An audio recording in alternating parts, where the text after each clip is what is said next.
and the are called articles. They are essential demonstrative adjectives. A, an आणि the यांना आपण उपपदे असे म्हणतात. वास्तविक पाहता हे तिन्ही शब्द दर्शक विशेषणे आहेत. मग त्यातले अ आणि ॲन याला निश्चित उपपदे म्हणतात, कारण याने कोणत्याही निश्चित किंवा वस्तूचा निर्देश होत नाही. जसं की पहा, I saw a man standing on the road. Some man not definite. माणूस, समजा एक माणूस कोणताही निश्चित नाही आहे, तर याला काय म्हणायचं? The definite. The is a definite article because it refers the particular person or thing. दला निश्चित उपपद असं म्हणतात, कारण हे सामान्यतः विशिष्ट व्यक्ती किंवा वस्तूचा निर्देश करत असतं. जसं की पहा, the boy who was the run over was a student of the school. Refer to a particular boy definite एक विशिष्ट मुलालाच निर्देश करते. Countable noun in the singular number take the indefinite article a and with them. एकवचनी गणनीय नामांच्या आधी अनिश्चित उपपद वापरतात. जसे की पहा, a book, an, egg, a girl, an orange, like that. पहा, इंग्रजी भाषेमध्ये नामाच्या पुढे विशेषणासारखे विशिष्ट शब्द योजले जातात. त्यांना उपपद म्हणजेच आर्टिकल्स असं म्हणलं जातं. उपपदे एकूण 3 प्रकारचे आहेत, अ, ॲन, द. ठीक आहे, तर याचे पण 2 गट पडतात, अनिश्चित उपपदे आणि निश्चित उपपदे, म्हणजेच की इनडेफिनाईट आर्टिकल्स आणि डेफिनाईट आर्टिकल. तर इनडेफिनाईट आर्टिकल कोणते आहेत? अ आणि ॲन. आणि निश्चित म्हणजेच डेफिनाईट आर्टिकल कोणतं आहे? तर द आहे. ठीक आहे, आता काही रूल्स आहेत आपण घेतलेले. पहा, a is used before a singular noun beginning with a consonant. Example, a man, a book, a chair, a house, etcetera. Second rule पहा, ॲन कधी वापरायचे? An is used before a singular noun beginning with vowel. Example, an eye, an apple, an umbrella, an image, an orange, etcetera. Third rule काय आहे? Word beginning with certain vowel which have a consonantal sound. Words which begin with a Y sound. You, female-ship. University, a useful thing. A European, a uniform, a union, a eulogy, a unicorn. Words which begin with a W sound. कोणते आहेत W sound ने start होणारे words? ते वाले. आणि a one legged man, a man tribunal, a 1 rupee coin, such a one, a one-way ticket, and is used before words beginning with a vowel sound. These include words beginning with vowels: an armchair, an army, an Alsatian, an American, an Australian, an enemy, an idiot, an umbrella, an eye, an ear, an ulcer, an ill, an umbrella, an ill. Words beginning with a silent H.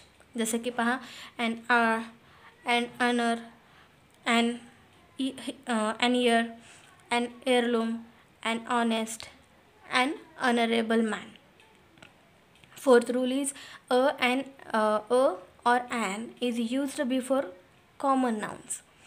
A in the sense of any or one.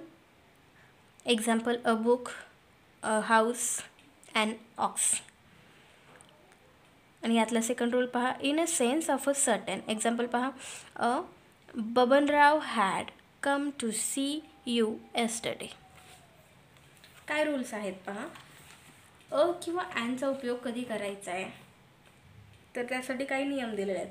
अ किंवा and ही उपपदे ही फक्त एकवचनी सामान्य नामाच्या पूर्वीच वापरली जातात. अनेकवचनी सामान्य नामाच्या पुढे उपपदे वापरली जात नाहीत. पहा आणखीन एकदा, अ किंवा ॲन ही उपपदे फक्त एकवचनी सामान्य नामाच्या पूर्वीच वापरली जातात. एकवचनी सामान्य नामाच्या पुढे उपपदे वापरली जात नाहीत. तसंच पहा, व्यंजनाने सुरू होणाऱ्या एकवचनी सामान्य नामाच्या पूर्वी अ हे उपपद लावतात.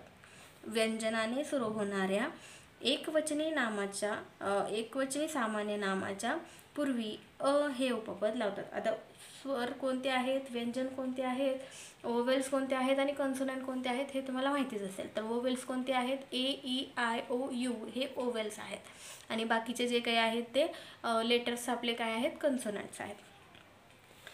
पहा example, a temple, a thief, a boy, a man, a girl.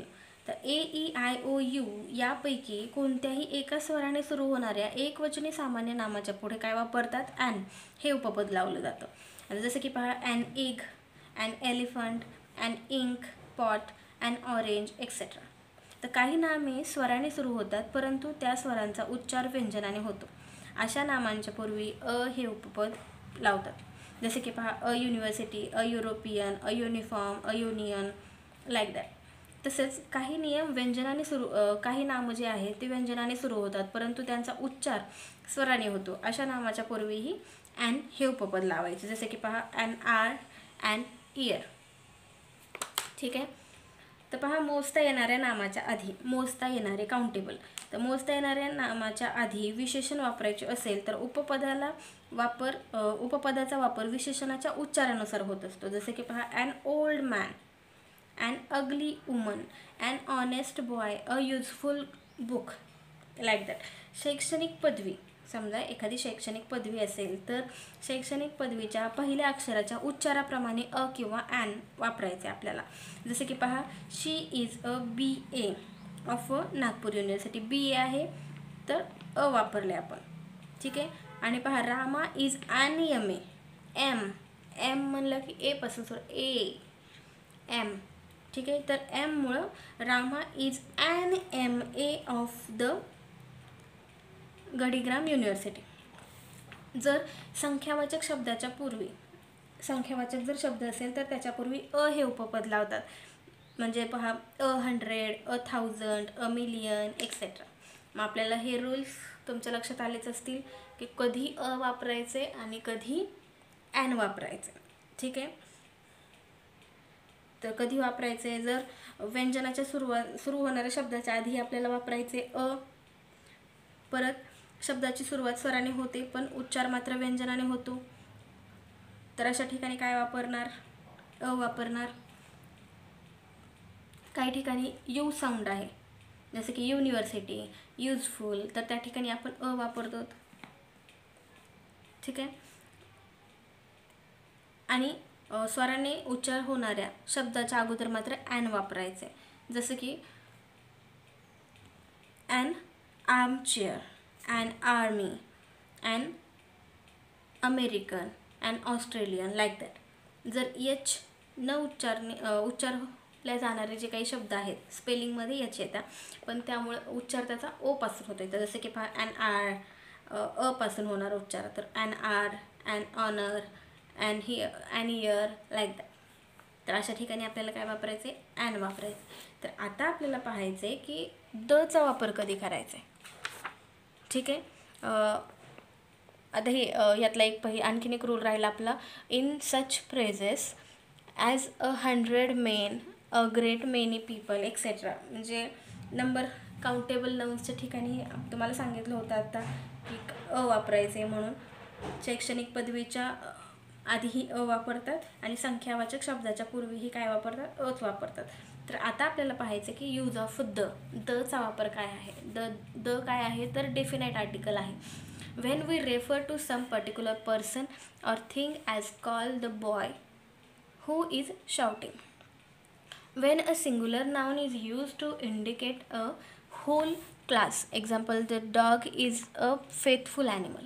The cow is a useful animal. Before rivers, mountain having ranges and groups of island, ocean, seas. Example, the Indian Ocean, the Red Sea.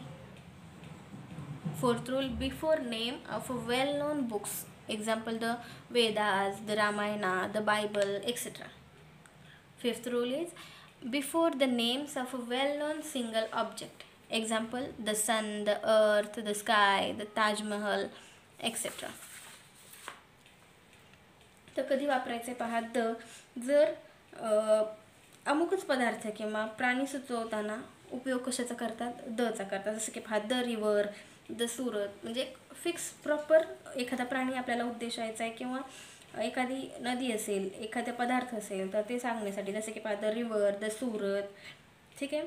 नंतर पहा एकाच वाक्यात ज्या नामाच्या पूर्वी अ किंवा and उपपद गेले असेल तर त्याच वाक्यात नामाचा पुन्हा उल्लेख आला असेल तर द हे उपपद लावतात. जसं की Rama give me a present, I like the present. ठीक आहे. म्हणजे एकाच वाक्यामध्ये जर तो शब्द पुन्हा वापरलेला असेल, नाम, एकाच वाक्यात ज्या नामाच्या पूर्वी अ किंवा ॲन उपपद लावले गेले असेल त्याच वाक्यात त्याच नामाचा पुन्हा उल्लेख आला असेल तेव्हा द वापरायचे. ठीक आहे.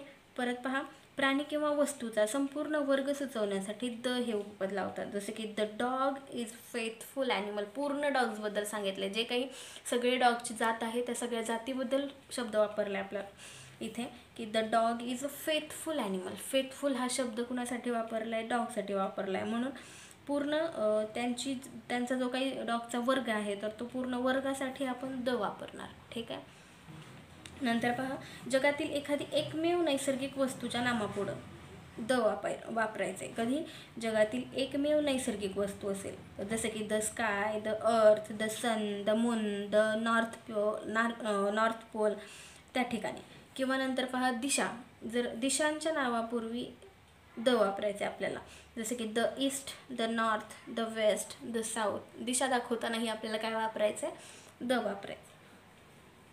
एखादा शब्दसमूह किंवा वाक्य उपवाक्य जर असेल तर स्पष्टीकरणाच्या रूपाने येऊन नामाचे नेमके पण दर्शवित असेल तर त्या ठिकाणी आपल्याला द वापरायचं. The man on the horse visits his farm daily.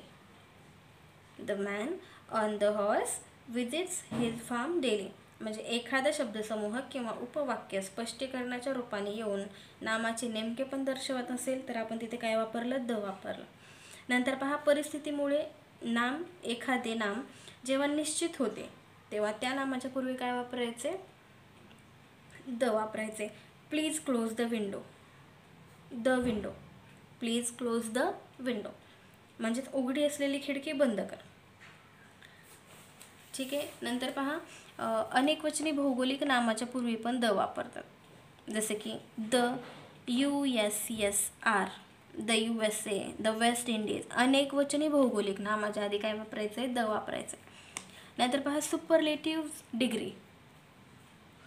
Superlative डिग्रीच्या आधी आपल्याला काय वापरायचं आहे, द वापरायचं. जसं की पहा Rama is the tallest man in all.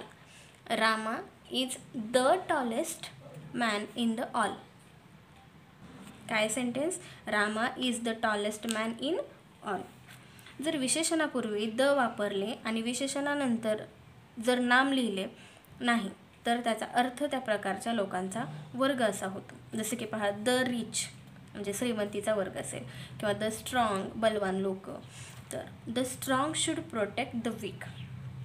जर विशेषणापूर्वी द वापरले तर विशेषणानंतर जर नाम लिहिले नाही तर त्याचा अर्थ त्या प्रकारच्या लोकांचा वर्ग होतो. म्हणजेच की एक्झाम्पल आपण पाहिलं द रिच. ठीक आहे. नंतर पहा पुढचा रूल काय आहे तर क्रमवाचक संख्या विशेषणापूर्वी द वापरतात. द फर्स्ट, द सेकंड, हे is the first student, like that. नंतर पहा विशिष्ट ग्रंथाच्या नावापूर्वी द वापरतात. The Ramayana, the Vedas, the Mahabharata, हे जे काही ग्रंथ आहेत तर त्याच्या आधी आपल्याला काय वापरायचे, द वापरायचे. ठीक आहे. तर हे झालं आपल्याला अँड द हे जे काही आर्टिकल्स आहेत ते कधी वापरायचेत आणि कधी वापरायचे नाही आहेत. तर द कधी वापरायचे, अँड कधी वापरायचे, हे रूल्स आपण पाहिले. पण आर्टिकल्स कधी यूज करायचे नाही आहेत. The articles are not used. तर त्याचे काही रूल्स आहेत तर ते काय आहेत पहा. Before proper material and abstract noun. जसं की एक्झाम्पल पहा Ram is a good boy, gold is a precious metal. नंतर पहा before common noun use in the widest sense. Example man is mortal, woman is the ornament of the house. नंतर पहा before a title use in apposition to a proper noun. Example काय, King George, president Shankar Dayal Sharma. Next, before nouns use in pairs. Example, both husband and wife are a nice couple. Before noun use in vocative case. Example, boys keep quiet. Before plural noun denoting a class. Example, dogs are faithful. काय विशेष नामाच्या पूर्वी कोणतेही उपपद वापरले जात नाही. जसं की पहा, जर बॉम्बे असेल, इंडिया असेल, इंग्लंड, अरुण, अमित, तर ह्या विशेष नामाच्या पूर्वी उपपद वापरले जात नाही आहे. आडनावाच्या पूर्वी जर द वापरले जात नाही, पण जेव्हा द वापरले जाते तेव्हा त्याचा अर्थ त्या कुटुंबातील सर्व व्यक्ती असा होतो. म्हणजे आडनावापूर्वी द वापरले तर त्या नावाचे अनेक वचन लिहायला लागेल. जसं की the Ranes, mister and missus Rane and children, like that. नंतर पहा, पदार्थवाचक नाम आणि भाववाचक नाम पूर्वी पण आपल्याला काय वापरायचे, परंतु जेव्हा विशिष्ट अर्थाने भाववाचक नाम वापरले जात असेल तर तेव्हा उपपद वापरले जाते. The courage shown by Sharad surprised every one. Home या शब्दापूर्वी उपपद वापरले जात नाही. जर होमने वर्णन करणारा शब्द किंवा फ्रेज असेल तर होमपूर्वी द हे उपपद वापरतात. पहा, होम या शब्दापूर्वी उपपद वापरले जात नाही. पण जर वापरलं तर कधी वापरणार, होमचे वर्णन करणारा शब्द किंवा फ्रेज असेल तर होमपूर्वी द हे उपपद वापरतात. ठीक आहे. जसं की पहा, this is the home of my uncle. नंतर पहा, school, college, church, prison, hospital bed, market court ही नामं जेव्हा त्यांच्या मूळ उद्देशासाठी किंवा कामासाठी वापरली जातात तेव्हा त्याच्यापूर्वी कोणतेही उपपद वापरले जात नाही. जसं की पहा, आय गो टू स्कूल, याचा अर्थ मी शाळेत शिकवायस जातो असा आहे. काय याचा अर्थ,